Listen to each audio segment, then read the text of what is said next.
Hi everyone, this is Bill Ritter, and you're watching live coverage from ABC7 New York. We invite you to check in throughout the day on our website, streaming app, and social platforms for breaking news, up-to-the-minute headlines, and AccuWeather. And remember, you can always find us on Channel 7, your home for Eyewitness News.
One of the most powerful ways that Dr. King's legacy lives on is through young people who are shaping the future with clarity and courage. Later this morning, we're going to hear from one of those leaders. I want to acknowledge Aponi Kafele, who I've known before she was actually born. She's a participant in BAM's Education Brooklyn internship for arts and culture, and she's going to deliver today's keynote. I'm so incredibly proud of her. Please just give her a round of applause. And if I just may, resourcing arts and culture has never been more important or urgent. And I have to just quickly thank a few of the generous donors that we have. Citizens who makes this event possible, along with Jerome L. Green Foundation, the Mellon Foundation, the Howard Gilman Foundation, and our dedicated trustees, our loyal members and patrons. I'd also like to thank our partners and performers and the staff and you, our community, who have sustained this tradition for 4 decades. And thank you for being here and for continuing to help shape a city and a community that's rooted in dignity, care, and possibility. With that, it is my extreme pleasure to welcome you today and to introduce Brooklyn's tireless advocate and our committed partner, Borough President Antonio Reynoso. Thank you.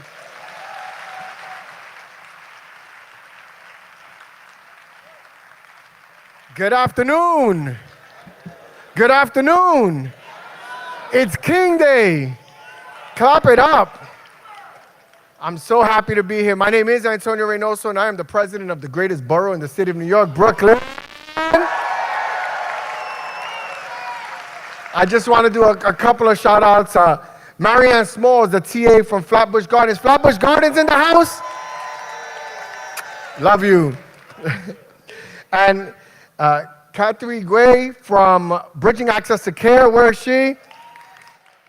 So we bust some folks from all over Brooklyn to come over here and enjoy this beautiful day, King Day. So thank you guys for being here. I also want to recognize Reverend Clifton Miller, who passed away. And I just want to, we should clap it up for him. We should celebrate his life.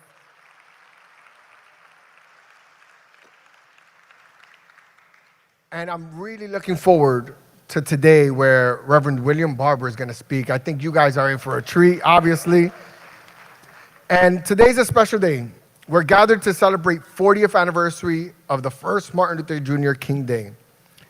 The first MLK Day was celebrated nearly 20 years after Dr. King's assassination. I bring this up because when Dr. King was alive, he was not revered. He was feared by the establishment. Because if his dreams of a more perfect nation came true, it meant their power would return to the hands of the people. But what scared the leaders of the past is why we honor the memory of Dr. King today. Because what matters most is not the contemporary court of public opinion, but the lasting legacy of impact and movement. So often, what is wrongfully reviled one day is rightfully beloved the next. As we celebrate a new era here in New York City, we also see the establishment say that what we're doing to improve the communities is too radical.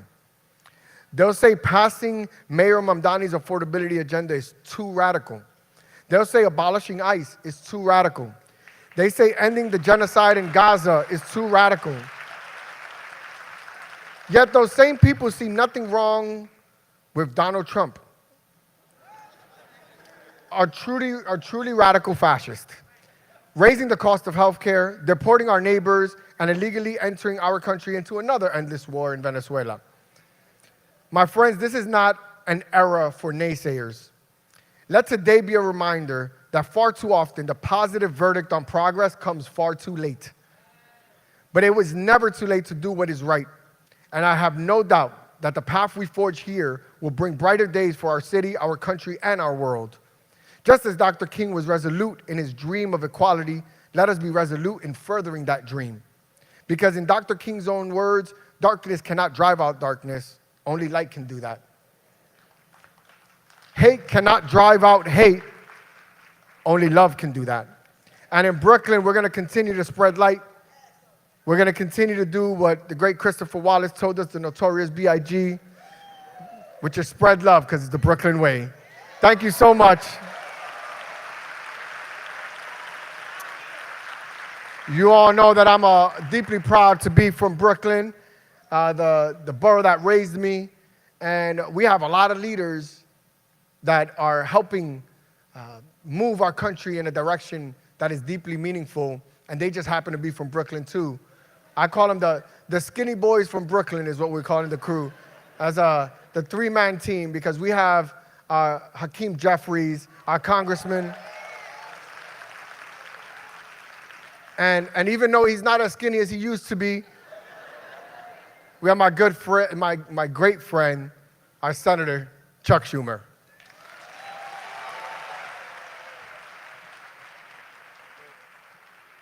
Let's hear it for this great borough president, Antonio Reynoso.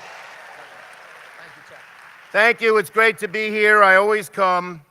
And my brothers and sisters, today we honor one of the most preeminent thinkers, change agents, and leaders in our nation's history, one of the greatest human beings who ever walked the face of the earth, the Reverend Dr. Martin Luther King.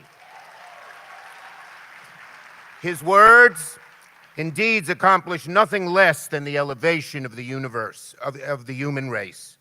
Now, when you think about it, it's no coincidence that this is the only holiday in our calendar named after one person. We have Father's Day for the fathers, Mother's Day for the mothers, Veterans Day for the veterans, President's Day for the presidents, but only one holiday dedicated to a single person. That's because he was singular, exceptional, unique. And you may not know this, but as a congressman in the 80s, I was the sponsor of legislation to make Dr. King's Day a federal holiday. And the bigotry that we encountered at that time, both inside and outside the Congress, was amazing. But we did it, and now all of America represents this great man. Now, what I like to say about Dr. King is that he lifted a giant mirror on his strong shoulders, and with his eloquence, with his faith, with his brilliance, he forced America to look into that mirror, and America didn't like what it saw. And that began the long path for bringing full equality to all of America. Dr. King made our nation a better place. He made each of us a better person, set us on the path to ending bigotry and racism in America, a path, sadly, that many in Washington are trying to steer us away from today. We know that these are dark times for our nation. We, many people in power in our government, I'll get to that. Like all of you, I was disgusted and alarmed by what happened in Minnesota. Across the country, ICE is terrorizing immigrants in their communities, harassing, abusing, fighting, even killing people in the streets, Americans who are exercising their constitutional rights. It's excessive, unwarranted, uncoordinated. It doesn't even deal with local law enforcement, and it's provocative. Make no mistake about it. It is vicious, it's mean, we must stop it. Now, folks, this is not the America we aspire to be.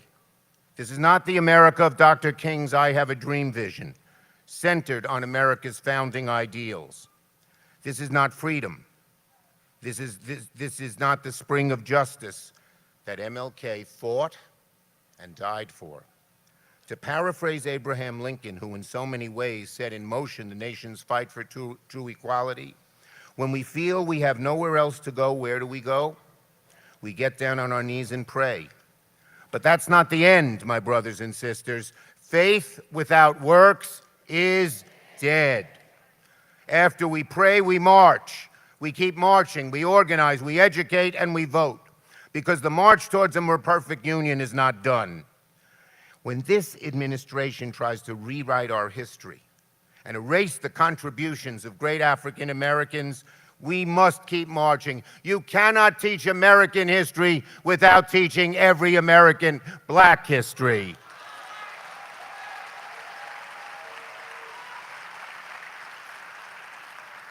When this administration forcefully fires thousands of devoted Black government workers while claiming they only want the best people working for them, we must keep marching. Prominent and accomplished government leaders like General Charles Brown, Chairman of the Joint Chiefs, Admiral Alvin Hosley, head of the USS Southern Command, Lisa Cook, a governor of the Federal Reserve, Carla Hayden, the Library of Congress. They fired them because they were Black, and then they replaced them with people not close to as good as them. It's outrageous. We cannot let the flame of justice die on our watch. We remember that when we had power, we put in 235 highly qualified progressive judges, 135, two-thirds were women, two-thirds were people of color. They can't be fired, and in the courts, they are pushing Trump back. We have to support them and put more good judges in office as well. So, we have to remember Dr. King. An America that believes in the dignity of every person. An America that believes we are all created equal. An America that knows after a long winter, spring is on its way. In these divisive times, we draw our inspiration from Dr. King's final Sunday sermon. We shall overcome, because the arc of the moral universe is long, but it bends towards justice. Like the prophet Amos, let justice run down like water and righteousness like a mighty stream. And my friends, my colleagues, my brothers and sisters, if we finally succeed in making our society truly just and equal for everyone, then one day, MLK Day will no longer be a day of solemnity. It'll be a day we celebrate with parades and parties the victory we achieved over justice in America. And until that day, may the memory of Dr. King continue to flow through our hearts, our minds, our actions. God bless all of you. God bless Dr. King, and God bless full equality in America. Thank you.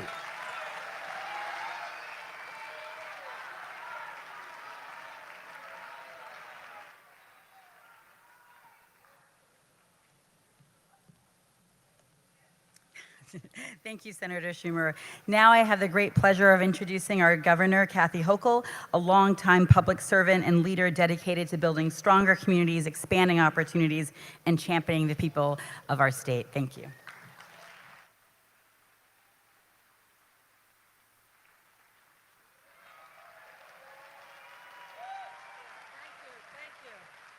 Thank you, Tamara. Thank you, everyone here, for joining us in this celebration of a rightful king. Dr. King represented justice. The king that I know represented hope of a better future. The king that we know showed us a path forward. The king that we know stood up and rejected the status quo and said, we will continue the march for civil rights and justice for as long as it takes. What a difference from the self-appointed king we have in the United States of America today. Oh yeah, I'm not happy. 1 year ago, during this celebration, we talked about the legacy of Dr. King and what it means to our lives today and how we're lifting families up, those in poverty, those in prison, those who seek justice, and what that means back in 2025. 1 year later, the threats that we have seen coming out of Washington, again, a self-appointed king, fly in the face of everything that Dr. Martin Luther King ever stood for and shed blood for. And we will not accept that in America of 2026. We'll stand up and fight. We'll march forward. We'll say enough is enough. And my heart breaks over the knowledge that in Minnesota, a 6-year-old woke up with a mom and went to bed an orphan. In America, and what is continuing, and I honor those who stand up in that city, and the governor and the mayor. But let me tell you about New York State, because we have been the beginning of so many critical movements. The civil rights movement. Now, there's other historians who will say otherwise, but I'm from Buffalo, and I'm going to lay claim that it started in Buffalo. Because the Niagara Frontier Movement was the precursor to the NAACP, and it started up there as they're crossing individuals who had fled from the South across the border from Buffalo into Canada for freedom. And that's where it began. The women's rights movement, the LGBTQ plus movement, all started here in the state of New York. So what is our responsibility as New Yorkers in this moment? Well, as your governor, I will tell you this. We are going to be defending our rights against ICE agents, and I'm going to give you 2 things I announced in my State of the State just a couple days ago because I want everybody to know this. I will get passed through this legislature a private right of action. So if ICE agents come and take away your constitutional rights and work outside the scope of their law, you will be able to take them to court and seek justice here in the state of New York. Because everybody deserves their rights in this country. Secondly, there used to be sensitive locations where ICE was not allowed to go. Donald Trump said, no, we can go anywhere we want. Here in the state of New York, you will not go into a school, you will not go into a church, you'll not go into a house of worship, you'll not go into a daycare center, you'll not go to a courthouse, you'll not go to a hospital.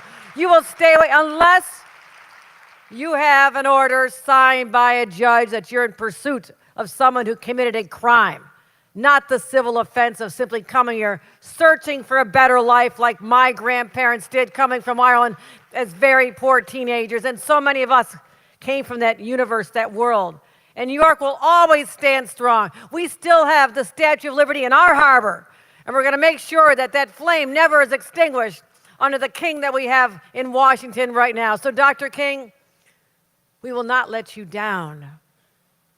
As you look upon us and people decades, generations, 100 years from now look back and say, did they stand up in that time when their democracy was on the line and civil rights were being trampled on? Did they stand up for each other the way Dr. King taught us? And my friends, the resounding answer must be yes. We did stand up, we marched on, and we honored the name of Dr. King. Thank you very much, everybody. Thank you. God bless you. Thank you. Thank you.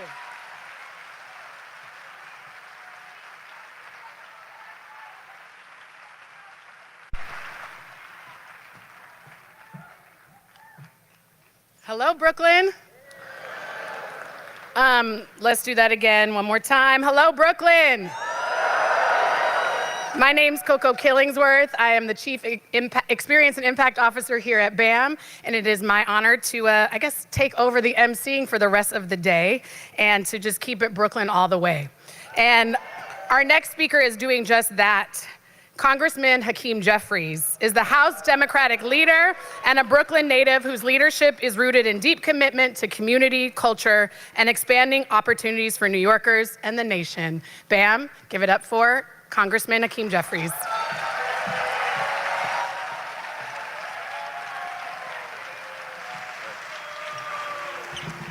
Brooklyn in the house right now? Well, good morning. Happy King Day. What an honor and a privilege to be home with all of you, certainly to all of my colleagues in government who you've heard from and will continue to hear from. So thankful for them.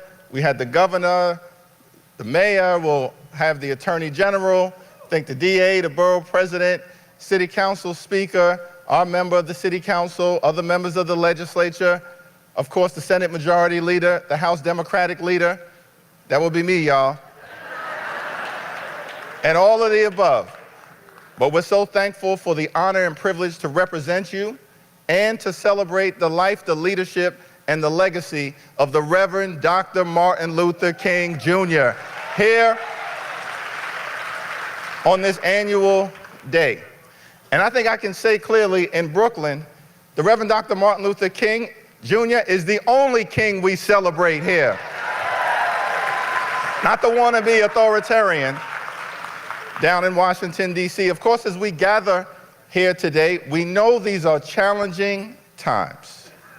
We've got a hater in the White House, haters in the cabinet, haters in the Congress, wickedness in high places. I think I've learned throughout the years serving in Congress that while Jim Crow may be dead, he still got some nieces and nephews that are alive and well. Wickedness in high places. And so, of course, we've got challenges all around us as they've unleashed this unprecedented extremism on the American people. An attack on the economy, attack on healthcare, an attack on nutritional assistance, an attack on our veterans, an attack on law-abiding immigrant families who we will always defend, consistent with who we are as Americans. An attack on the rule of law, of course, on the American way of life and democracy itself. And we know there's some folks in Washington who will celebrate Dr. King today and tomorrow defend the indefensible when they go down to Washington, D.C. But Dr. King made clear to all of us, injustice anywhere is a threat to justice everywhere.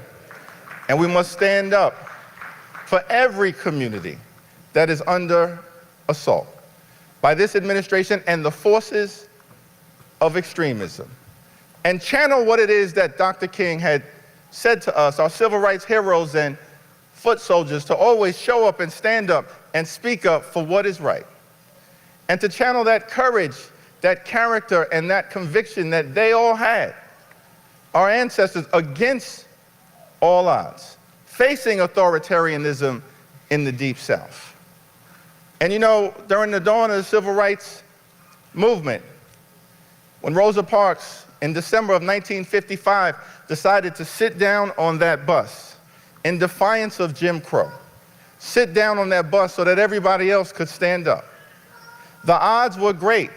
Many people didn't think that the impossible was possible. But Dr. King understood that with that character, that courage, and that conviction, along with all of the civil rights heroes and foot soldiers, that they could turn things around in the United States of America. Let me end with this observation. 70 years ago, Dr. King came to Brooklyn, the Concord Baptist Church of Christ in Bedford-Stuyvesant. And he spoke to a gathering, I think, not unlike the gathering, the wonderful, gorgeous mosaic that I look out at right now. And people were deeply skeptical, concerned that change was impossible, that progress was impossible, based on the odds, the extremism, the racism, the state-sponsored violence that black folks were experiencing in the Deep South. But Dr. King said something to them profound that I've never forgotten when it was brought to my attention here in Brooklyn, 70 years ago, Concord Baptist Church of Christ. He said, we've got to press on, no matter what the odds. We've got to press on and keep pressing. And he said, if you can't fly, run. If you can't run, walk. If you can't walk, crawl. But at all times, press on and keep pressing. So here at the 40th anniversary of celebrating Dr. King's life, leadership, and legacy here at BAM, I'm simply saying to all of you, we've got to press on for our children, press on for our families, press on for our seniors, press on for our ancestors, press on for our dreamers, press on for our veterans, press on for our unions, press on for working families, press on for the middle class, press on for the poor, press on for the sick, press on for the afflicted, press on for the least, press on for the lost, press on for the left behind, press on for civil rights, press on for voting rights, press on for immigration rights, press on for workers' rights, press on for reproductive freedom, press on for racial justice, press on for social justice, press on for housing justice, press on for economic justice, press on for freedom, press on for democracy. We've got to press on until victory is won. Happy King Day.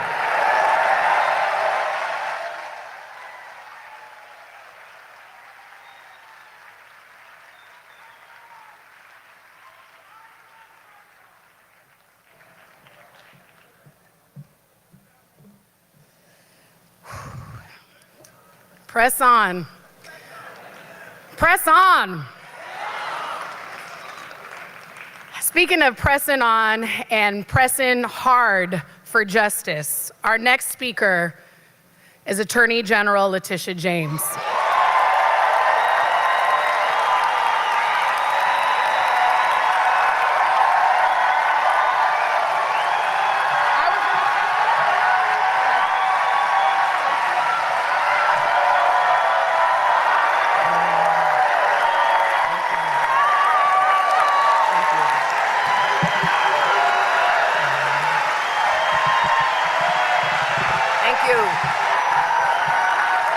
Thank you. Thank you. Thank you. Thank you. She was in Minneapolis. Thank you. In Minneapolis, she was a mother. Her name was Renee Good. Say her name. Say her name. Say her name. And let us not forget her. Dr. King was an architect of justice.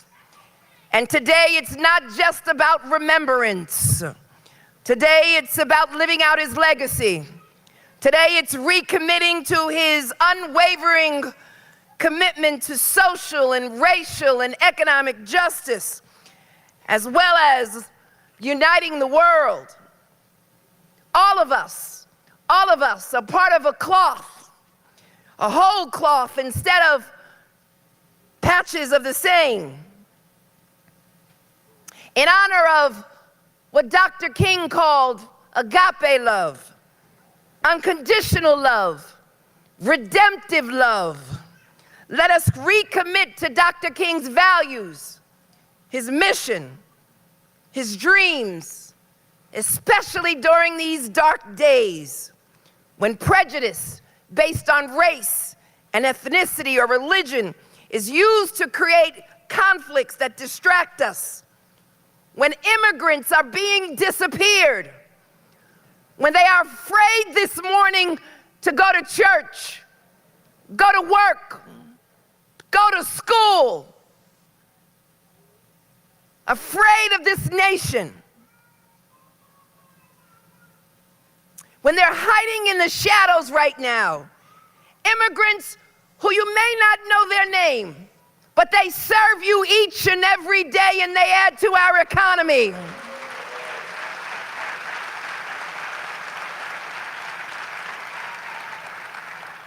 Let us recommit today and stand against the government being used as a weapon against individuals who simply do their jobs.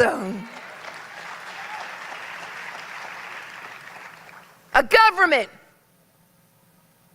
which is being used as a force, a powerful force against its citizens, resulting in the death of individuals. Say her name. Individuals simply protesting, exercising their First Amendment right. Let us recommit and stand against the government using executive orders which are illegal, unconstitutional, that don't have the weight of law, against the LGBTQ community and communities of color and poor people and all people who believe in righteousness each and every day. My office is fighting over 50 illegal executive orders, from food stamps to SNAP, to public assistance, to education, to veterans, to law enforcement, and the list goes on. And if you think you're exempt from this authoritarian government, well, you are a fool.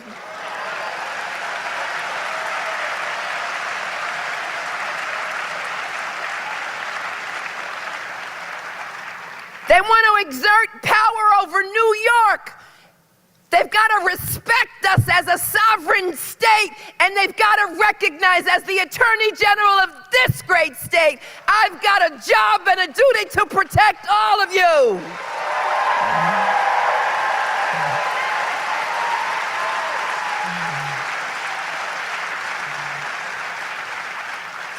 And you can come for me, but you've got to go through Brooklyn.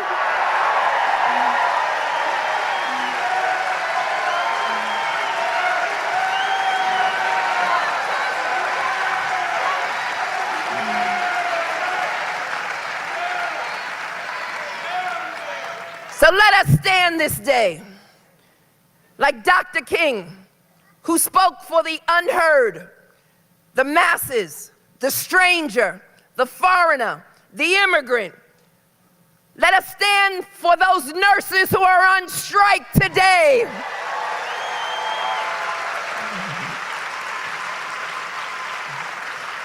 Fighting for safe working conditions, and fighting for staff ratios, and fighting for their benefits. And let us remember that Dr. King died because he marched with sanitation workers. Let us take a stand against lawlessness and corruption and hatred and racism and greed and economic injustice that we are experiencing during these dark days as a result of this authoritarian government. Let us stand today for the trans community and the gay community that's being scapegoated by a cruel and mean-spirited government. As people of good conscience who care about one another, let us summon our better angels, and let us not allow them to crush our spirits or crush our souls. Let us stand together united, arm in arm, shoulder to shoulder, with no space between us. Let us march, let us use our voices, and let us not be afraid, but be fearless. With courage in your spine, with your backbone straight, and let them know that this is our country, and I'll be damned if you ruin it. I'll be damned if you destroy it. I'll be damned if you separate it. I will use the law both as a sword and as a shield. We're in this together. Let us stand until victory is won.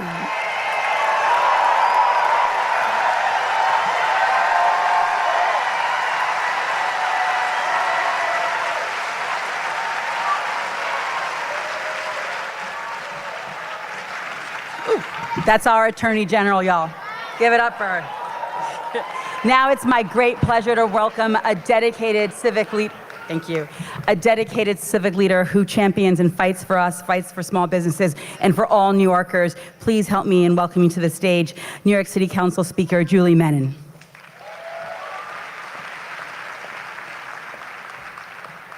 Okay, I don't know if it was like a punishment that they put me after the great New York Attorney General Tish James. I won't take it too personally. Can we give it up again for our great New York Attorney General? So good morning, everyone. I'm Julie Menin, Speaker of the New York City Council. It is great to be back at BAM. And what I really want to talk about today is the legacy of Dr. King and the arts, and the role that culture plays in moving our city forward. Yes, give it up. Like that. So Dr. King talked about the sacred function that he believed art served in the fight for civil rights. And let's talk about that, because at times of pain and suffering, like we're seeing all around our country, and the Attorney General talked about what is happening with ICE. Just last week, one of our own employees was taken, a data analyst. We are working night and day to secure his release. Night and day. It is not, let me just tell you, stay tuned on that, okay? Because we are working very, very hard to secure his release and to bring him home where he needs to be. Art heals pain in moments. Art heals in moments of pain and brings us together in times of suffering. And Dr. King understood how movements are sustained by policy as much as they are by imagination, by moral clarity, and by institutions such as BAM that create the critical and needed space for people to be seen and heard. And that understanding has already shaped what we're doing in the New York City Council. I want to say that this week we announced our leadership team, the most diverse team in council history. And I know we've been joined by our great Deputy Speaker, Dr. Natasha Williams, who's not only our Deputy Speaker, but she's going to chair the Cultural Affairs Committee and represent institutions like BAM and other cultural organizations all across our city. We named the first ever woman Chief of Staff and the first Latina ever in the City Council who'll be Chief of Staff. And we announced the first Chief Equity Officer ever in the New York City Council. So we are deeply, deeply committed. I also want to shout out your council member, Crystal Hudson. Can't see, where's Crystal? Councilmember Hudson has done an outstanding job, not only representing this district, but representing BAM and cultural organizations all across the city. And thanks to her leadership, BAM has received $2 million in capital funding and over $8.3 million in expense funding, and more to come, because we are going to support BAM and other organizations.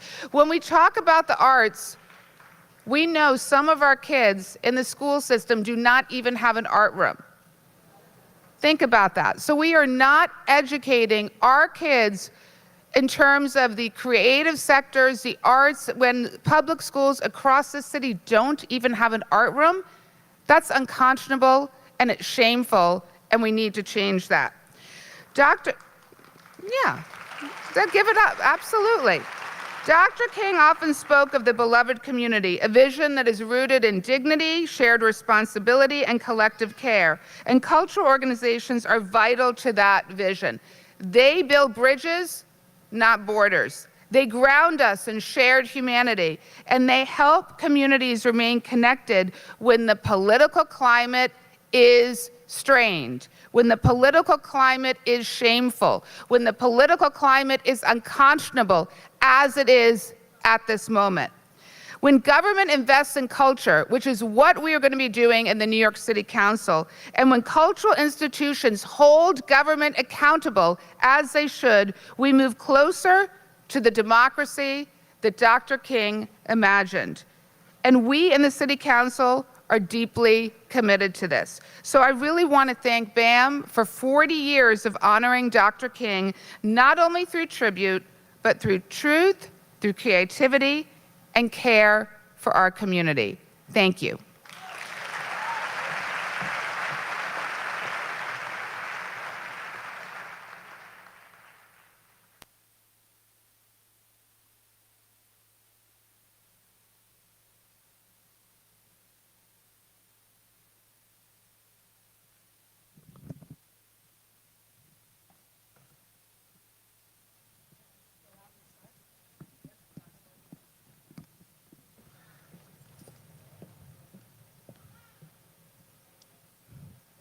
I love seeing you all.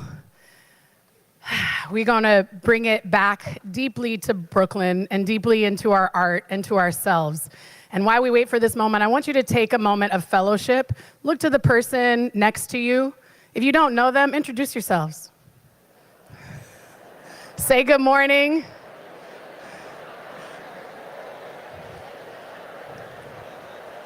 I love it.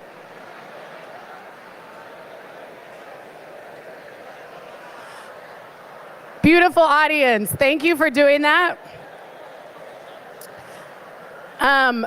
In a very quick round of applause or whoop, tell me in here who likes to dance. That's what I thought. Well, you are in store for a wonderful treat. Founded in 1985 by Ronald K. Brown, yes, and based in Brooklyn, Ronald K. Brown Evidence, a dance company, merges traditional African dance with contemporary choreography and spoken word.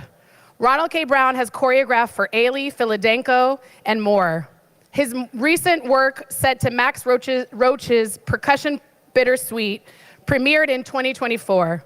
The company tours internationally and serves over 30,000 annually through performance and education. In 2005, Evidence moved to Brooklyn and the Cultural District, further deepening their connection and commitment to the Brooklyn community and culture. I, for myself, in my 20s, was in Ron's community classes every chance I got.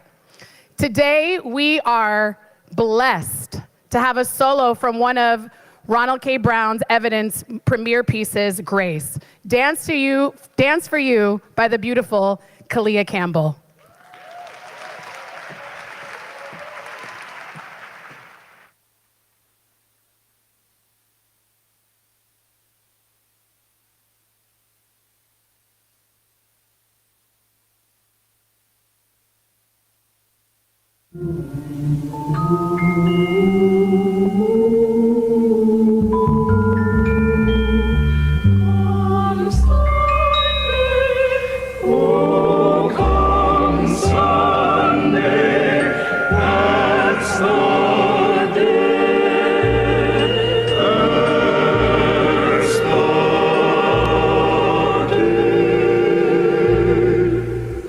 Lord, dear Lord, above.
Please, Brooklyn, give it up again for Kalia Campbell and Ronald K. Brown Evidence, a dance company.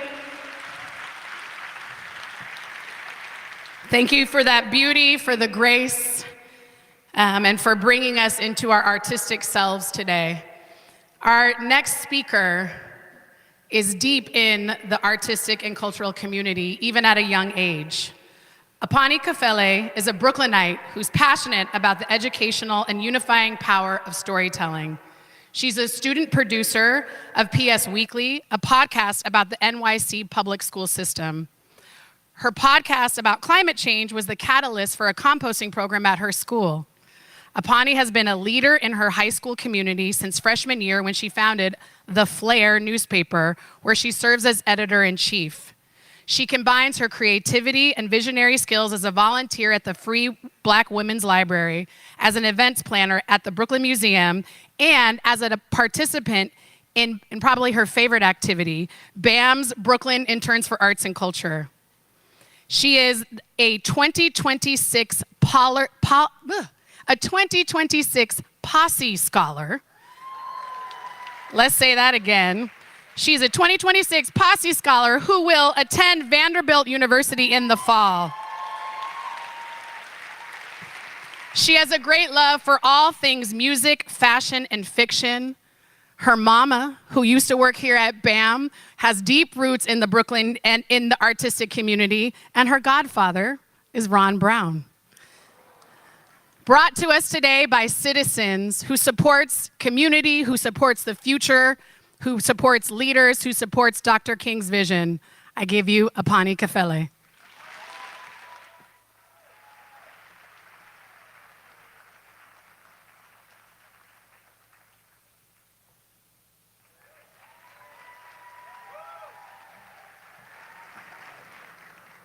Good afternoon.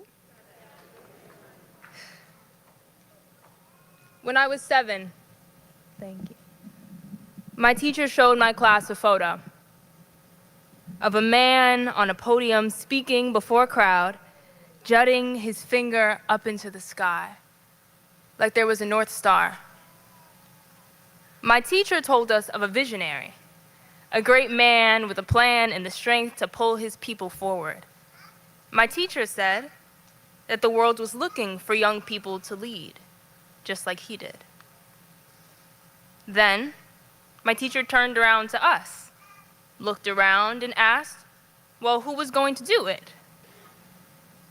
So I, along with my class, did what good students do. We followed the teacher's example, and we looked around. Because as I understood him, we had no chance of filling Dr. King's shoes. We had none of the qualifications. I had no exceptional strength, no divine vision. This lesson only posed a question. Could I have done what he did? Because could we have stood up to the forces from the Klan to the FBI, whose warfare was both quite literal and also came conveniently sized in manila folders? Within them tucked away the faces of your spouse, family, and children. The lesson we try and fail to teach about Dr. King is one about faith. Where do we find it? But the only reason we get so lost is because we cut out the part where he showed us. I was able to find my teacher's picture of the man pointing. Well, that is a favorite pose for Dr. King. The photo was unique. The podium belonged to the Ralph First Baptist Church in Birmingham, Alabama. And this evening in 1961, the church was packed, full of congregants eager to see what Dr. King had flown in to say. And that source that I said he pointed to was no North Star. It was past the stained glass windows, past the white mob which rampaged outside the church, keeping the congregants locked inside. He was pointing to a freedom rider, probably sleeping somewhere on a bus, but just as determined to move on from the stop of violence they'd met in Birmingham. After all, the freedom rides had been passed off from the Congress of Racial Equality, CORE, to SNCC, the Nashville branch, a student organization. With their words, these groups demanded integration and public interstate transit. But with their actions, they took so much more.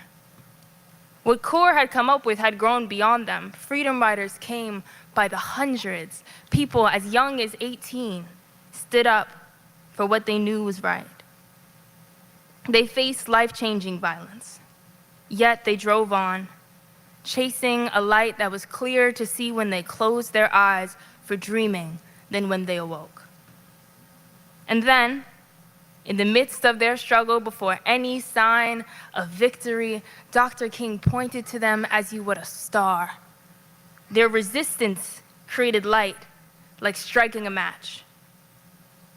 Their fight was a signal others could point to. There was a movement. The Freedom Riders are part of a legacy, a constellation of Americans whose everyday resistances created a path to illuminate the way. Each moment created a small pinprick in the veil of the white supremacist system, each enough to let truth shine through. Dr. King was a product of this movement. His trajectory was much more like a pinball than a march. He reacted and responded to the change brewing around him. Today we suffer from a great overload. Gone are the days of a couple channels on the TV for the whole country to focus on. Moments of victory and defeat alike are slippery in the national consciousness. We are overwhelmed. My generation has had all of our illusions handily broken for us. We hear y'all loud and clear. The world is on fire, money's tight, and the emperor has never had on any clothes. Our officials come into office naked and proud of it. But if we have decided that the stories we were told are not enough to believe in, we must create our own. We must engage and invest in each other to create the resistance that makes faith. If we wait around for strength, it will never come. Dr. King's faith was forged of little fires everywhere. So many that when he was locked in that church, with the riots outside and the tear gas slowly seeping in, he could point anywhere and be confident that somewhere out there was movement. The struggle for freedom is not a New Year's resolution. You alone cannot sustain the motivation. It is all the people a photo cannot capture that are the wells we pull from to keep going. To ignorant eyes, to mine, Dr. King led alone. But when we peel back the photo, we see he took from his crowd just as much as he gave. My classmates and I had the correct reactions for the wrong reasons. If someone asks you where you find faith, you find your people, and you look around. Thank you.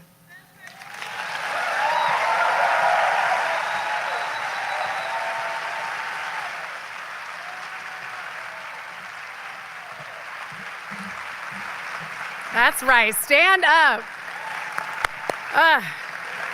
I don't want to sound trite, but when times are hard and you see a young person like that take the stage, it gives you the little bit of a lift that you need. Good job, Mom. Good job, Village. Good job, community. Good job to all of us who pour into our young people and our future. Our next speaker is a former community organizer, former state assembly member with deep roots in storytelling and culture. He brings a lifelong connection to the arts and a people-powered vision for a new era of New York City. Ladies and gentlemen, it is my honor to introduce Mayor Zohran Mamdani.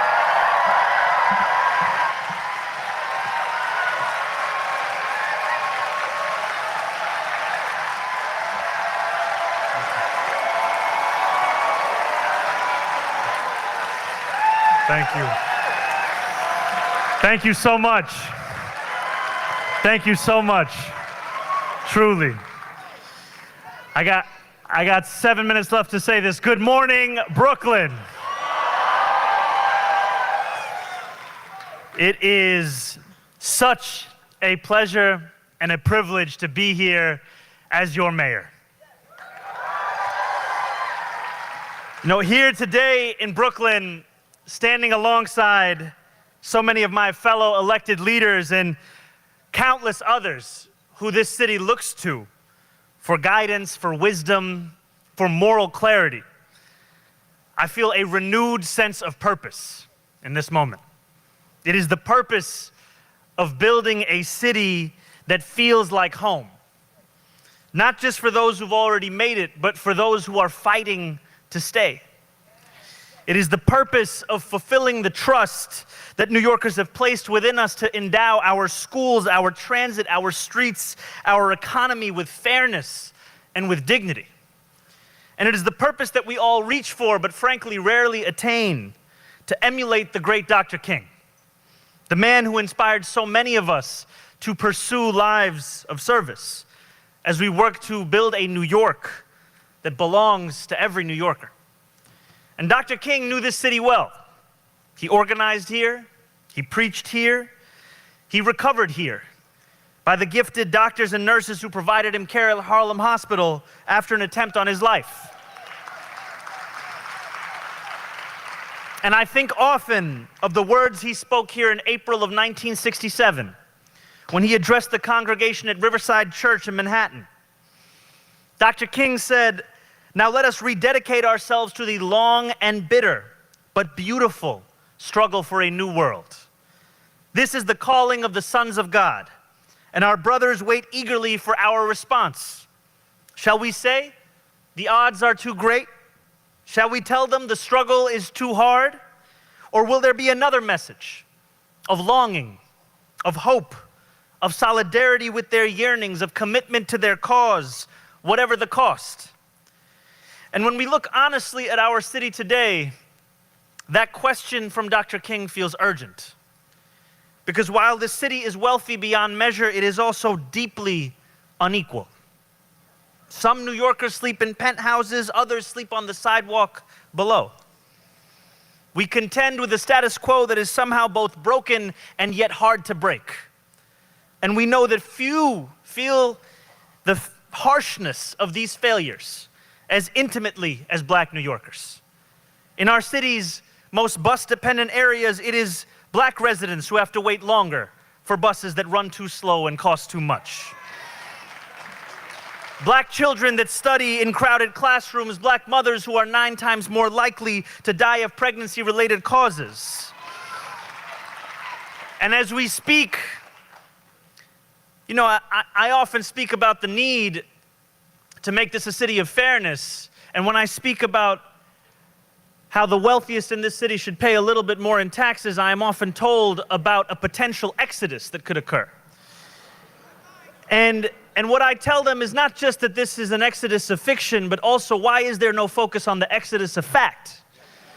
And an exodus of fact is that since 2010 to 2019, this city lost nearly 20% of its population of Black children and teenagers. And as we lost that population, why did we not ask ourselves who it was that pushed them out? For it was us as this city that did so.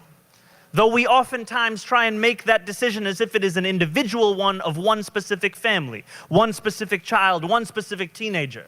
But if you too were facing a city where the average cost of childcare was $26,000 a year, and that's a good deal, then you too might move to find a place where your dollar could go a little bit further. And so for too long, as we look at these facts, we see that in fact, Black New Yorkers have not known of that solidarity with their yearnings as Dr. King spoke of. And it is this city that has suffered the consequences.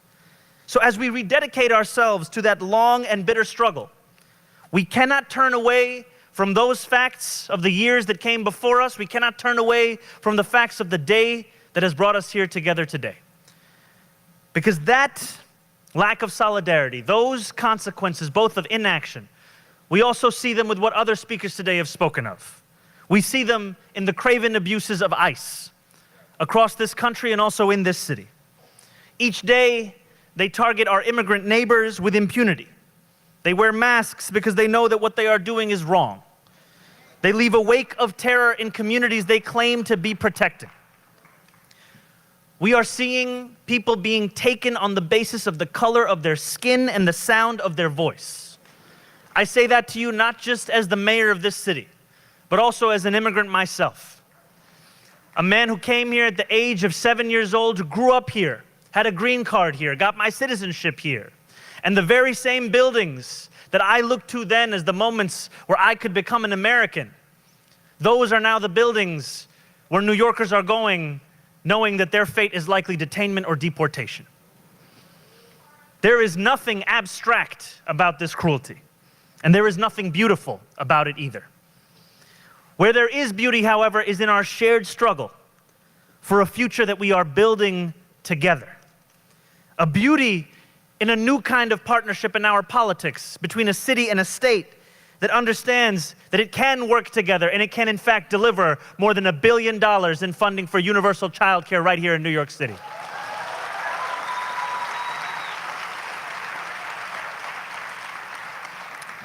I'll tell you, the only downside of delivering universal childcare on day 8 is that my parents are now asking me when I'm going to have a child in this city. But there is a beauty in people of all backgrounds, all skin colors, building a movement of solidarity where power belongs to the many, not simply the few. Neighbors linking arms with neighbors, strangers extending a hand to strangers. New Yorkers fighting for New Yorkers they have never met and they will never meet. And there is a beauty in how we answer another question that Dr. King posed to us many decades ago. What good is having the right to sit at a lunch counter if you can't afford to buy a hamburger? We cannot only speak of Dr. King's legacy as if it is a legacy of rights that can be given to people, it must also be a legacy of rights that those people can exercise themselves.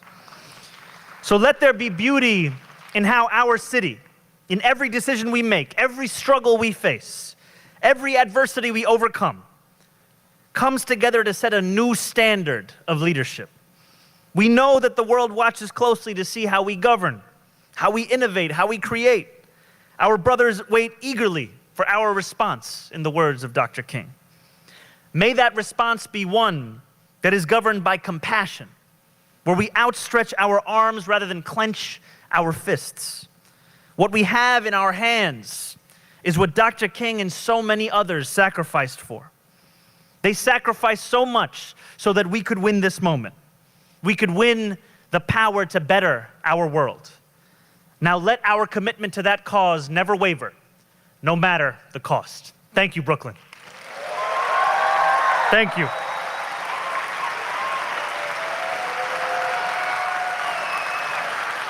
Now, before I depart, I must also say a few closing words about the next speaker that will be joining us on this stage. In politics, there is a tendency to describe people in the language of firsts, as if there was no one that came before them, as if there was no model by which they could learn for how to practice their politics. Yesterday was the Africa Cup of Nations final. Senegal won, as you may hear in the crowd, Lions of Teranga. And I bring it up to you because we had an idea in City Hall that let us take this moment that oftentimes is not recognized by the city and give it that recognition.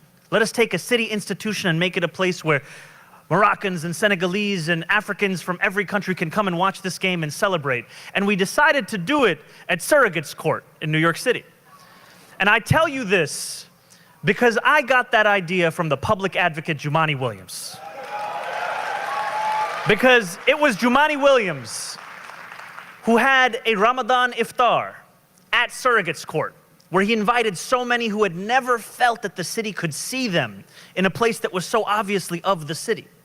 And so in him, I and so many others have found what it can look like to not only protect the city that we love, but also to embrace the city that we love and to bring that city as part of every city in the one that we call home. So please join me in a round of applause for our public advocate, Jumaane Williams.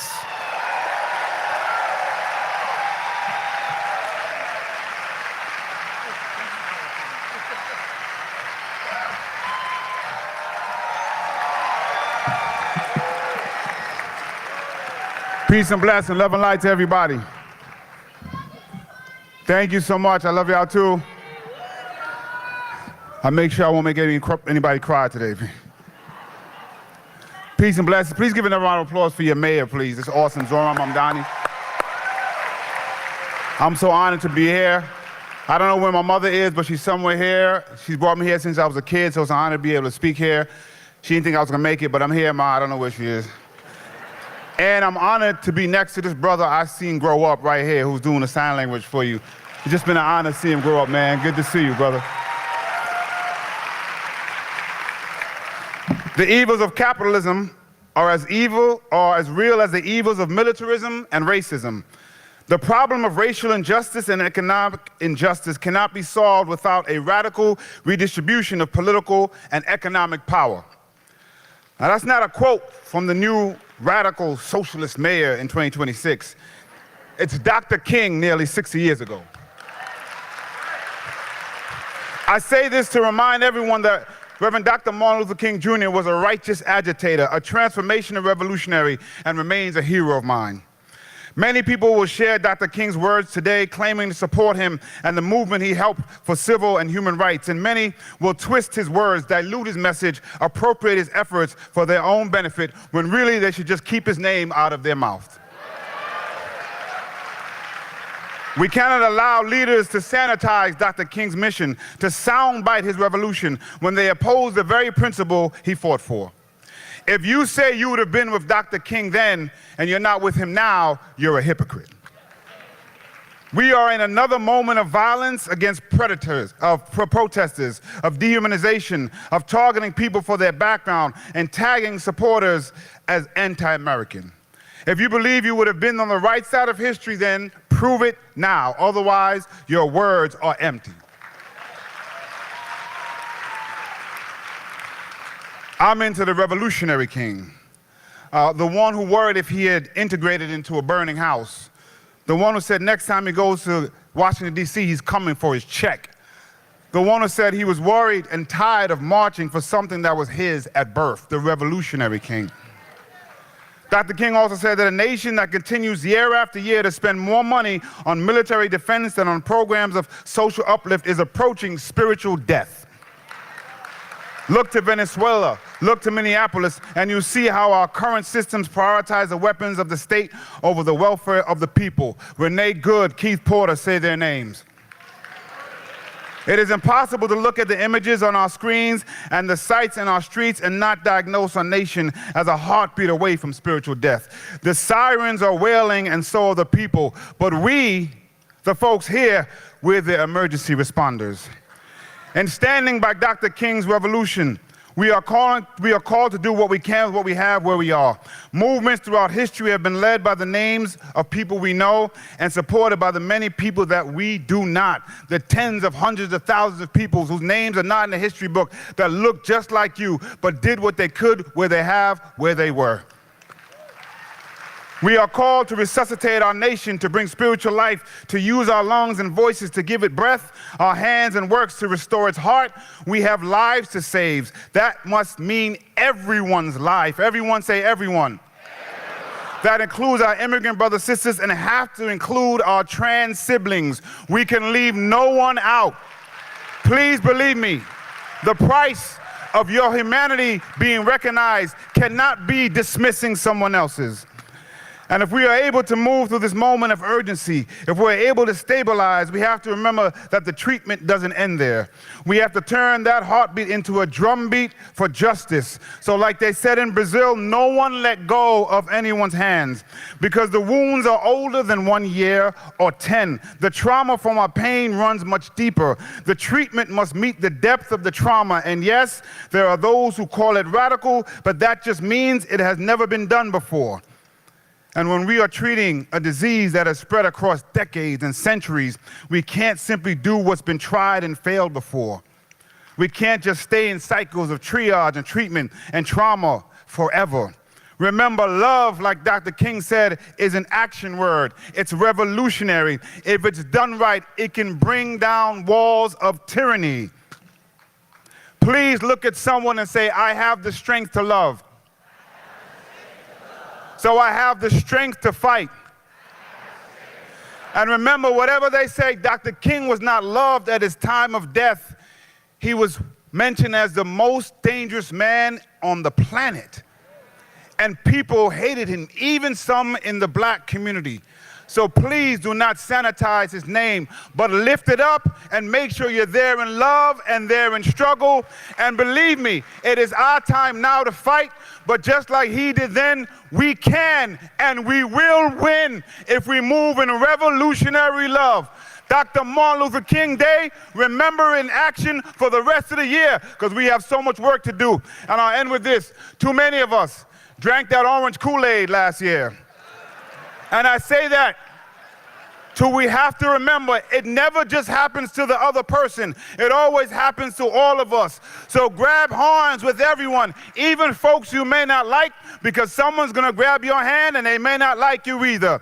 Martin Luther King was about love, revolutionary love. Let's do it in his name so my children's children will get a world that's better than the direction we're going in. Peace and blessing, love and light to you all. Thank you.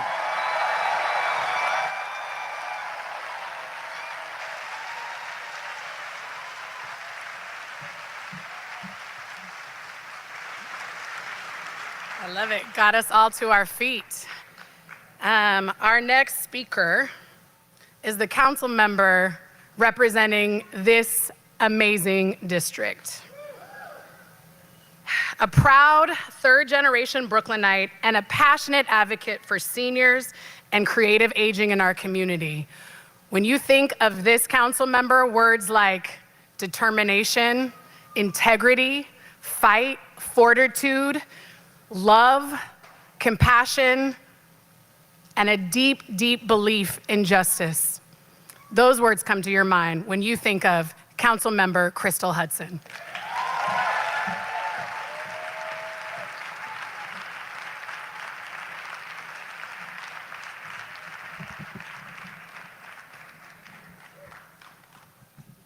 Just give me an awkward moment here while he adjusts the podium and the microphone.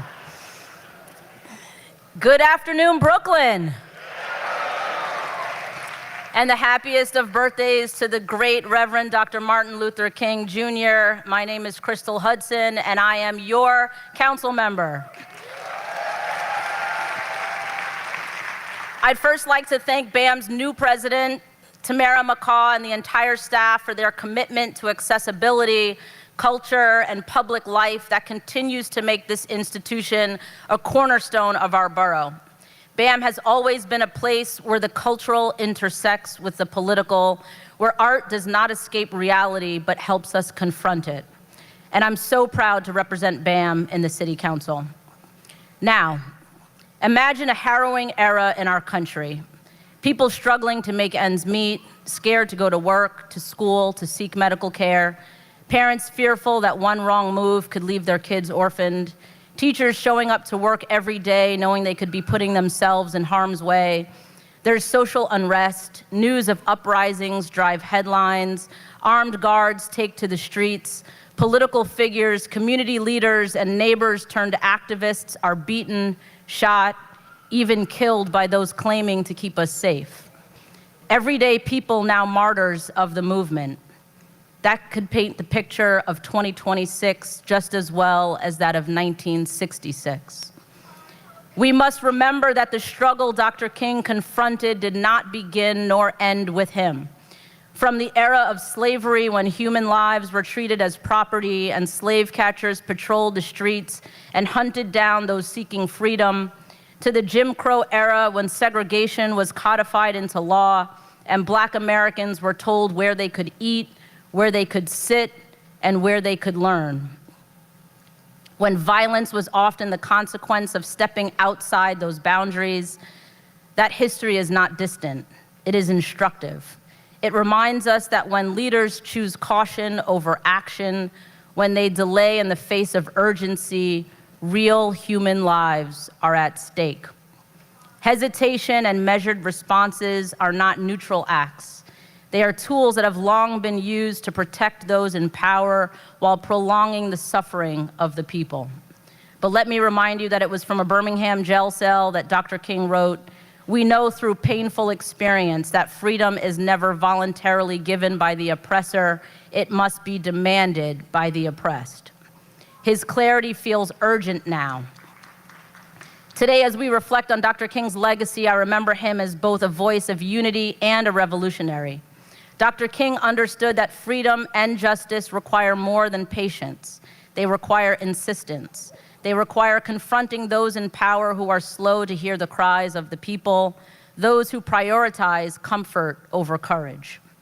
We are living in a time when those elected to serve us are too often too slow to act. They offer caution when urgency is required, invoke process when outcomes demand transformation, and insist on patience when our lives are at risk. Dr. King knew this dynamic well. He understood that injustice is preserved not just through overt brutality, but through polite inaction, through the insistence that the system needs more time, even as more people are suffering. And he understood that when those elected to serve lag behind the moral clarity of the people, it is the people themselves who move history forward. Here in New York City, our recent mayoral election is evidence of that, not as a symbolic victory, but as proof that when ordinary people act collectively, even systems resistant to change are forced to respond. Leaders may hesitate, delay, or resist, but they cannot contain a people who insist on reshaping their own future. That is how progress has always been won, and it is how freedom will continue to be claimed. Dr. King did not ask us to put our faith in institutions alone. He asked us to put it in one another and to demand that government rise to meet the moral clarity and rising expectations of the people it serves. And yet, even as we confront danger, as we witness violence and inaction, there is hope. There is hope because people refuse to be silent, because neighbors show up for one another, because communities hold leaders accountable and insist that government respond, because people organize, people vote, people educate, and people demand that justice move faster than the systems designed to slow it down. That hope is grounded in history, in struggle, and in what is unfolding around us now. If we take anything from Dr. King today, let it be his insistence that freedom is not given, it is claimed. Claimed through courage, claimed through collective effort, and through a willingness to confront the moment honestly. As Dr. King reminded us, we are not makers of history, we are made by history. Never forget that the work to claim our freedom belongs to all of us. Thank you.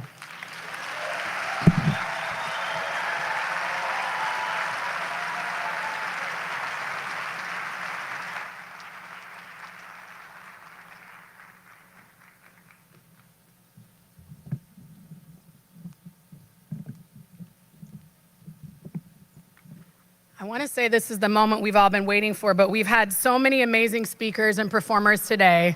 I think we have felt it all day. Let's give it up for that. Dr. Cornel West said that our keynote speaker is the closest person we have to Martin Luther King Jr. in our midst. Let that sink in. Dr. Reverend William Barber II has the conviction for justice, the determination to defend the dignity and rights for the most vulnerable, the presence that inspires hope in dark times, and the moral clarity that we need in today's world. Reverend Barber is the president and senior lecturer of Repairers of the Breach, the bishop with the Fellowship of Affirming Ministries, executive board member of the Christian Church Disciples of Christ, and professor and practice of public theology and public policy. He is the author of 5 books, the recipient of many awards, fellowships, and accolades. He is a religious and a movement leader. In 2018, he co-anchored the relaunch of Dr. King's Poor People's Campaign, a national call for a moral revival.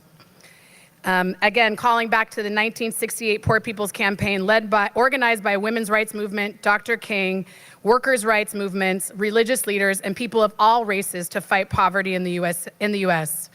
As a moral leader, Barber engages engaging in nonviolent civil disobedience, has been arrested more than 15 times in various states, standing up with those who have been marginalized by systematic racism, poverty, and injustice. Following a short video, so that I don't have to come out again, I want you all to be ready to give Dr. Reverend William Barber II the most warm Brooklyn welcome he has ever felt. Okay? The video. We are America, and we're here, and we ain't going nowhere.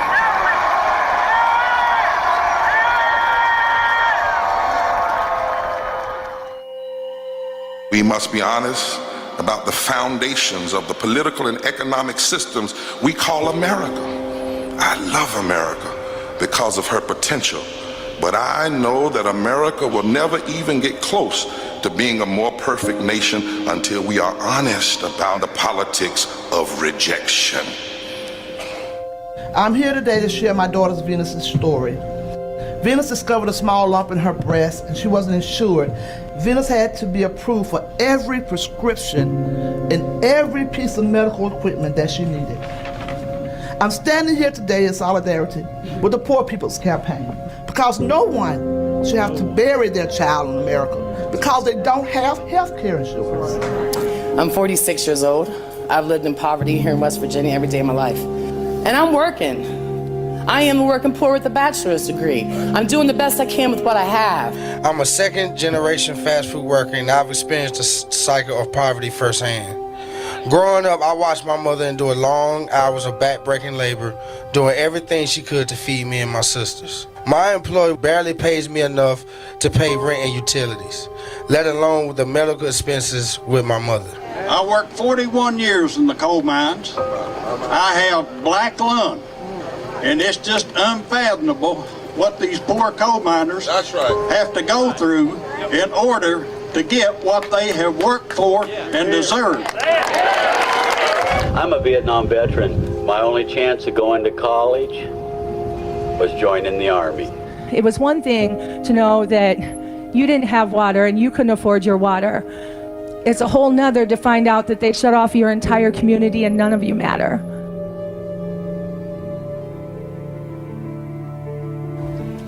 But when I lost my housing, health care, and income all at the same time, I was terrified, panicked. Now I'm also a Kansas farmer's wife. Kansas farmers are committing suicide at a far greater rate than the national average.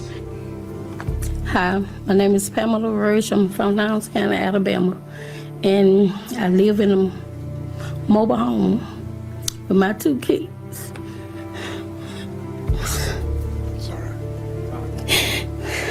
And I got raw sewage. I don't have no money on power. This is the largest encampment in Aberdeen. There's about 1,000 people in a town of 16,000 who are homeless. In my community, we were all shut off for the day because none of us could afford our water bills. In the past, my family wasn't able to afford electricity in the winter. It was very hard on all of us. But the indigenous people in the surrounding communities that are being affected, we talk about health care.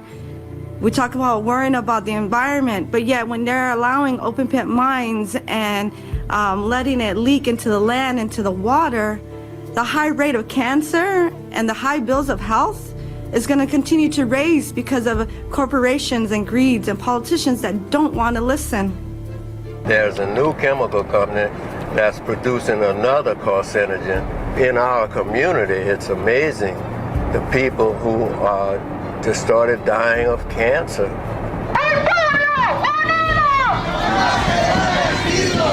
This wall, this is sin of the highest order. I put my life on the line at 17 years old to defend the Constitution of the United States against all enemies, foreign and domestic. And right now what we have domestic enemy right here.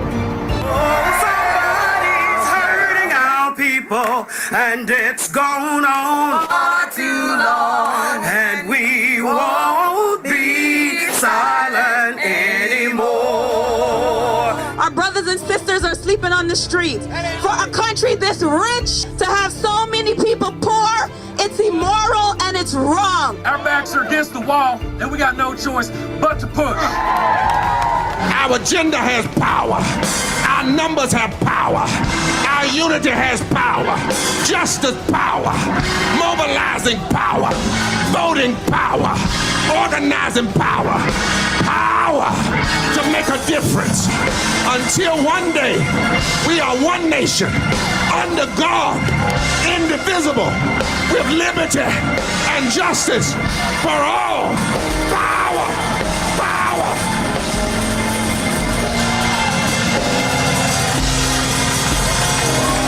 Because together we are the swing vote.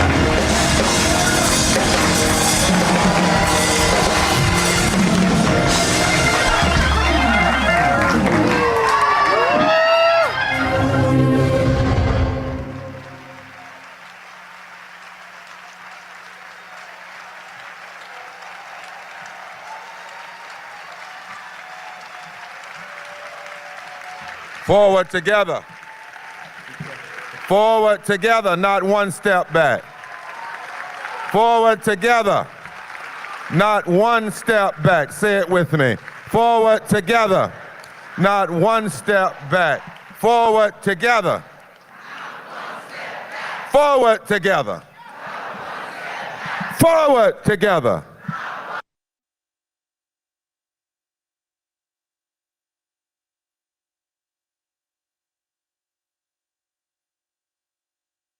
High noon. Lord, we thank you today for rising. And we ask you to keep us and help us, use us in this moment. Not me, us. For we ask it in your grace. Amen. My goodness, it's good to be in Brooklyn. And it's good to be here. I got a lot of folk that came up to Best Eye down in North Carolina. Any North Carolina folk here got roots in North Carolina? And I want to thank you all for your prayers. It was rough coming out of New Orleans last night in the snow. But I want to tell you that the folk down in Mississippi are on fire. Everywhere I've been going over this country, people are in a certain kind of fire that we need in this moment. I do want to ask you to give prayers as I was getting out of the car. My wife, who's also a pastor and preacher, Reverend Dr. Della Owens, was, this cold and flu, all this stuff going around. And I will tell you, I was a little bit late because I had to talk to my sweetheart. I had to say, you all right? And I almost got on the plane and left. If she had coughed one more time, somebody else would have been doing this. But how many of y'all got love like that? You really in love. If you ain't, don't be mad with us. Don't be mad with us. I want today to try to talk about, really we're going to have a conversation together about living, singing, and preaching the lyrics and the lines of liberation. Say living, singing, and preaching the lyrics and lines of liberation. I am a preacher. I don't back up from that. So my touchstone is the scripture. And over in the book of Kings, the Bible says, now bring me a musician, an artist, a harpist, and it will come to pass that if the musician plays right, the hand of the Lord will come upon the prophet. When the musician plays right, the hand of the Lord will come upon the prophet. In the Bible, there is a direct connection between the work and ministry of prophetic social justice, standing for what's right, and a certain kind of musicality and rhythm. When the ancient prophets stood up to declare, thus saith the Lord, there was always a song, always a sound, always a rhythm. In fact, the ancient prophets like Micah and Isaiah, if you read them closely, they really sound like rap artists. They really do. They were poets. Poets. Let justice roll down like waters and righteousness like a mighty stream. You can hear that.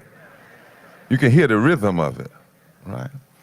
John Michael Spencer called it theomusicology. And Martin Luther King had theomusicologists like Mahalia Jackson and Aretha Franklin, whose singing helped him find the source of truth that the nation needed to hear. And the truth be told, Martin's preaching and prophetic preaching sounds like singing. He had a sound.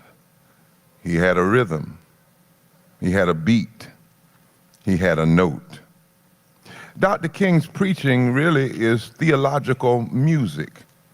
Theomusicology is when we talk about it in the fusion movement, is the study of the practice of music as a theological and moral organizing force.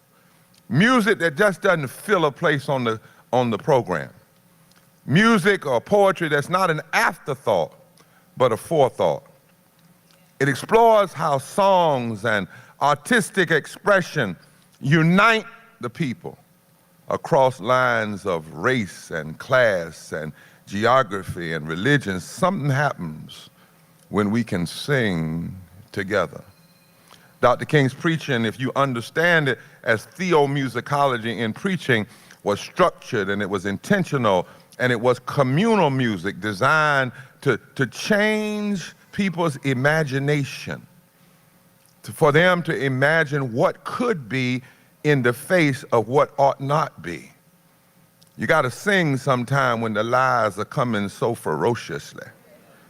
You got to sing, and you got to declare, hold on just a little while longer. Hold on just a little while. Dr. King didn't just preach, he rhetoric, but he had rhythm. His sermons were built with repetition. He repeats phrases. He had a hook, a chorus of song, like I have a dream, or let freedom ring, or we will not be satisfied. Oh, I love that one. Dr. King would plant his feet and say, we will not be satisfied. He had rhythmic emphasis, strong downbeats. His voice sounded like a drummer almost. Syncopation, pauses for effect. Dr. King was a theomusicologist in preaching. He had call and response. Have you ever heard that one when he ended the Selma to Montgomery march and they told him not to stand on the steps of the Alabama State House because they might shoot him? And he stood there anyway in 1965. And toward the end of it, he said, how long? And somebody would shout back what? Oh, y'all know the song. How long? Not long.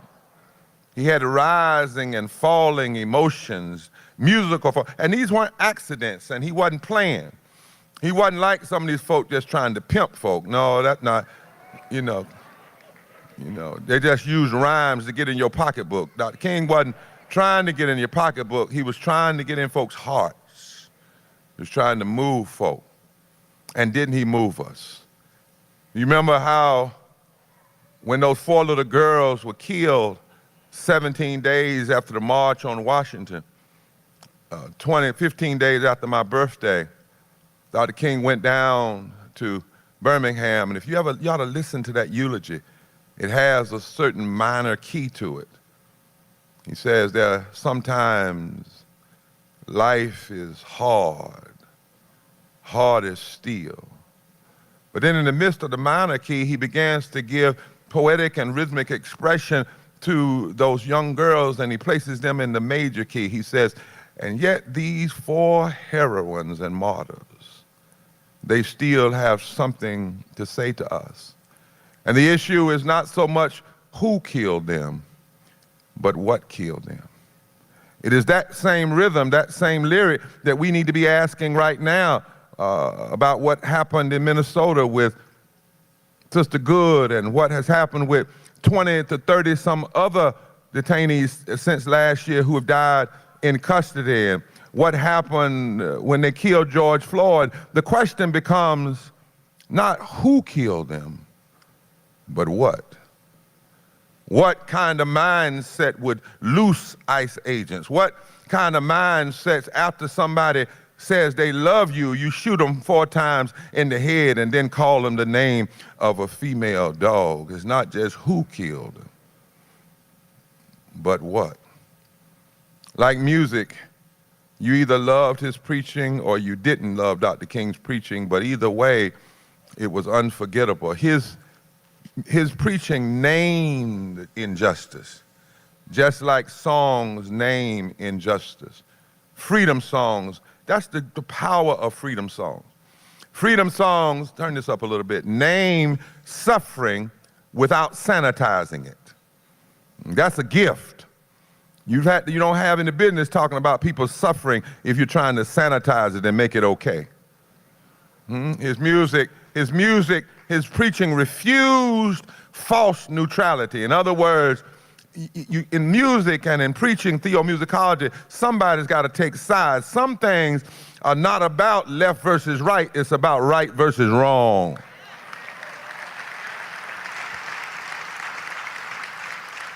And music and theomusicology and preaching has a way to give language to what the people are already feeling, but they haven't yet found out how to articulate it. Has a song ever told you, somebody, how you really feel?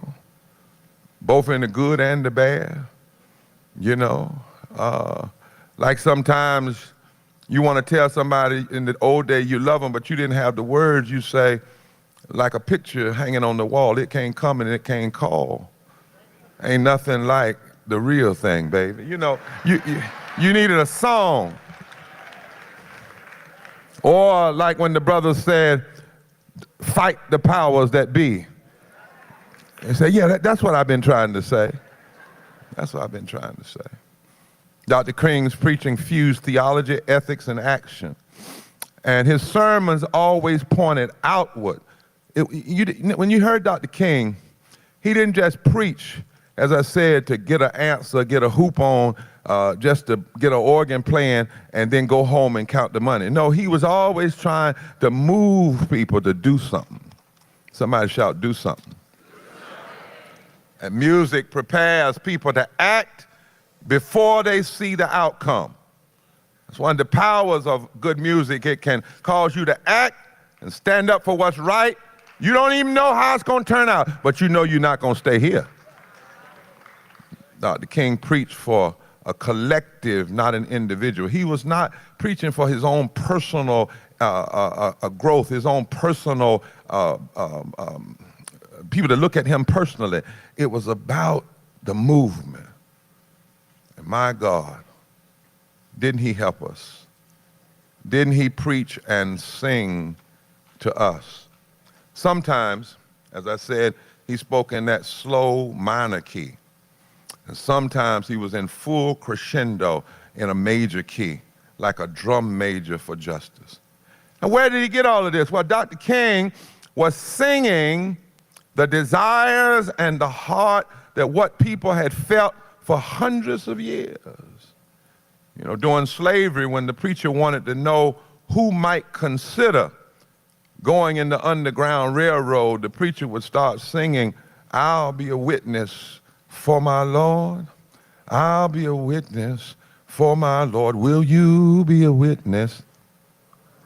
Will you be a witness? Witness for my Lord. Witness. And they were asking a question. In the early 20th century, the clergy in the social gospel movement, right here in New York, they had a lying president in office. This ain't the first time we had a lying president, y'all. I want y'all. Stop acting like this is new. They had a lying president in office, and they had greedy robber barons that were trying to take everything. This is not the first time people have been greedy. And right here in New York, preachers wrote a song, "The voice of God is calling, it summons in our day, Isaiah heard in Zion," and we now hear God say, "Whom shall I send to secure my people in their need? Whom shall I send to loosen the bonds of shame and grief?" And they were singing that on Sunday morning in church. They weren't just singing, "God, come fix it." They were singing, "God, show us what to do." And think about Fannie Lou Hamer. Fannie Lou Hamer took 10 words and turned it into an anthem of resistance. You know those 10 words? "This little light of mine, I'm gonna let it shine." I don't care what you do. I'm just adding that. But that's what she said. She was saying, "This little light of mine, I'm gonna let it shine." 10 words. Turned it into an anthem. Ella Baker, who believed that the key work of leaders was not to be a solo leader, but they knew leaders were supposed to have a vision for everybody to sing. And so Ella Baker would say, "Keep your eyes on the prize and hold on." Paul and Silas, bound in jail, had no money for to go to bail. Keep your eyes on the prize and what? Hold on. Paul and Silas thought they was lost. The dungeon shook and the chains come off. Keep your eyes on the prize and hold on. And when Martin needed a lift from the tension of the movement, and he needed to hear from the Lord, and he needed somebody to remind him of his calling, he would call Mahalia late at night and say, "Mahalia, I need to hear the voice of God." And Mahalia would sing, "Precious Lord, take my hand, lead me on, let me stand. I'm tired, I'm weak, I'm worn through the storm, through the night. Lead me on to the light, take my hand." And isn't it amazing that that was the song he had just requested when a murderer's gun fired? Dr. King was on the balcony and he had just said to a saxophonist, "Make sure you play Precious Lord real good." And a coward and a cowardly system shot him and murdered him. But before the bullet hit, the music had already put his hand in God's hand.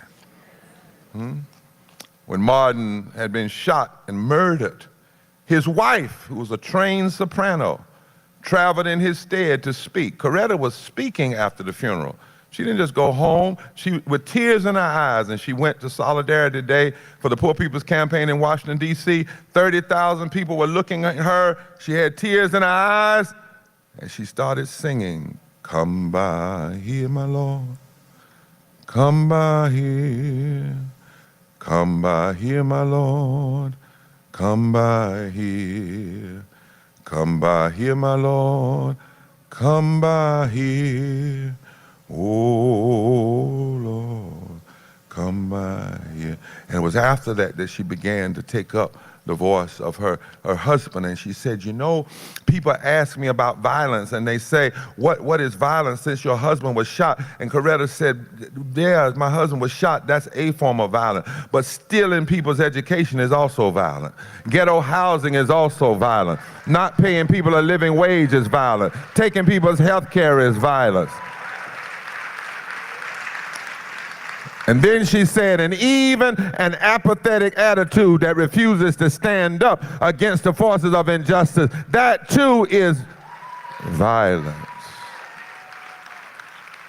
Martin Luther King was in a rich tradition. You know, in 1972, it was a dark night politically. Martin was gone. Vietnam was raging. We had a president, another line president, Tricky Dick. I told y'all this ain't new. A president who, in fact, laid down the very strategies that Trump is using today. A president who colluded with lies and hatred and racism and revenge. His name was Nixon. He weaponized the Justice Department. Look at your neighbor and say, "Damn, this stuff ain't new." Y'all start acting like this is new. We fought this before, maybe not the exact way, but a whole lot of it. And in the midst of it, that darkness, Aretha Franklin said, "We need to sing some grace." And she decided to take the nation to church. And she sang about Amazing Grace, did an album called Amazing Grace. Aretha knew it was singing time, not to engage in escapism, not that kind of singing, but to stir up the soul and to stiffen the spine. And in order to sense the presence of God right in the midst of despair. And so she embodied grace and became its conduit, and you heard it and felt it. Yara Allen, who's a theomusicologist for Repairs of the Breach, taught me that Bernice Reagan said that in order for a song to change people deeply in their spirit, the singer must know how to worry the line. I wish I had a singer here. I'd call him up in just a minute to show y'all how you worry a line. But to bring their full self to the note, their hopes, their despair, their joy, their sorrow, their weaknesses, all of it, you got to worry the line. Worrying the line where you hold the note and you hang around until the note echoes through the ear and rumbles in the spirit. You hold the note. You worry the line until chains fall out. You worry the line until people's spirits change. You worry the line until people feel free. And could nobody worry a line like Aretha? Oh, God. Aretha could worry a line, a note, until you felt like crying and smiling at the same time. She could worry a note until you wanted to shout, run, clap, and if necessary, march, stand up, and fight. She could worry a line until the Holy Ghost just wouldn't let you alone.